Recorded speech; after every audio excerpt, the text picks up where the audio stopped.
Hi, I'm James, a cloud architect. Hi, and I'm John Knight. I'm a DevOps manager. Today, we're going to talk about choosing the right cloud provider for your business needs. There are a lot of cloud providers out there to pick from, but we're going to focus on the big three: AWS, GCP, and Azure. I think the principal reason is once you find a provider, you commit to an ecosystem. When you come from a Microsoft ecosystem, it's pretty easy to make a transition to Azure. But if you're not in the Microsoft ecosystem, you have to figure out what's going to be the best option for you. There are multiple points and there are differences in terms of functionality, cost, and other areas. And you're not going to know what challenges you're going to encounter until you go down that path. So it definitely pays to do your research up front. Yeah, I agree. It's difficult to know what rabbit holes you're going to get stuck in until you get stuck into them. It's difficult to figure that out up front. It's hard for companies to see the value differentiation between different vendors. As John said, often the default choice might be Azure because they already have a Microsoft relationship. And it's difficult then for some of the other vendors, particularly Amazon and Google, who don't have deep enterprise technology integrations to demonstrate the depth of value and quality of their services. You have to determine how locked in you want to be within each cloud provider because they provide custom solutions, but they may not carry over from cloud to cloud or from cloud to data center or back or vice versa. Like for example, if you are in a container space and you get into Kubernetes, all three cloud providers are going to have containerized solutions and support for Kubernetes. But if you're doing things on one specific platform with one of their specific, like let's say serverless function, it might not be something that you can just simply carry over. The key thing really is if you need to decide up front if you want to be cloud agnostic or cloud native.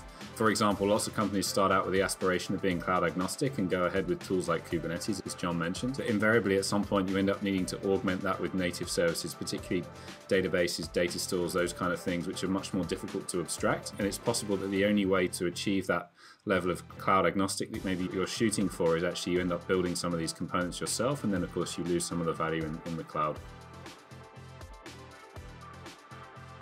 I like to look at things in terms of costs because while all around costs might be similar, when you look at it down to the service level, costs are going to be different. Two, scalability. Because one of the reasons why you're going into the cloud is for the ability to scale your services. But how each cloud is going to scale your services and the way that you're going to implement that is going to be slightly different. And then availability. They all have availability, but they're not going to have the same number of zones and detail. If we look at costs, for example, all three cloud vendors offer similar, the major cloud vendors offer similar cost operating models. Where we see the biggest differentiation is perhaps the chasing pack. Scalability and availability kind of follow a similar pattern. We see a similar pattern with Microsoft and Google playing catch up in the scalability and availability sort of space as well. Microsoft, launched a lot of regions with Azure availability, but a lot of them are very much half-baked. They don't have all of this depth of services available when they launch those regions. When Amazon launches a region, it tends to come with pretty much everything from the full product suite. Google has way less availability zones and regions than AWS and Azure do, but they tend to be fully featured. So a lot of Azure regions are actually single fault tolerant zone, whereas the other two clouds are properly fault tolerant across multiple availability zones. Cost and availability in AWS are very much intertwined because if you want to get the lowest cost on your EC2 instances, then you have to get into situations where you're taking advantage of reserved instances and spot instances, but then you might not have the instance you need at the time that you want if you're optimizing for costs. Likewise, if you're optimizing for availability, your costs are going to be higher. So I think the big one here is if you're heavily tied into a particular stack or not, and it comes back to do you have a very strong preference towards Microsoft technologies. If you're heavily invested as a business in SQL Server and .NET and so on, it's very hard to make a case that Azure is perhaps not the right option for you because obviously Microsoft have built the Azure product around hosting those kind of applications in the cloud. But I think most cloud professionals would agree that outside of that sort of scope of technologies, AWS is probably the default.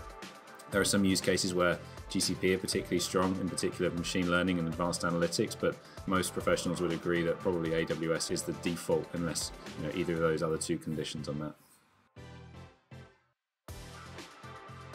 I think it's a huge impact because each cloud provider has their own innate built tools, and they have an incentive to get you on their CI/CD tech stack, because then it's going to be much harder for you to migrate. So they're not saying, hey, use whatever you want. They're saying, use our built-in tools from end to end, and we're going to do architectural recommendations based on that practice. So you have to go the extra mile to implement tools that are going to keep you cloud agnostic, which ultimately is something that I recommend for people that are not certain to be committed long-term to a cloud, because that gives you the most mobility. That way, your automation that you've built is going to be more portable from cloud to cloud or from place to place, whereas otherwise you're going to have a classic case of vendor locked in. That said, the tools that they do provide are competitive, but they don't, transport very well from one cloud to the next. Thank you for joining us today on Ask an Expert as we discuss the three main cloud providers. My name is John Knight in Dallas, Texas. James from London, England.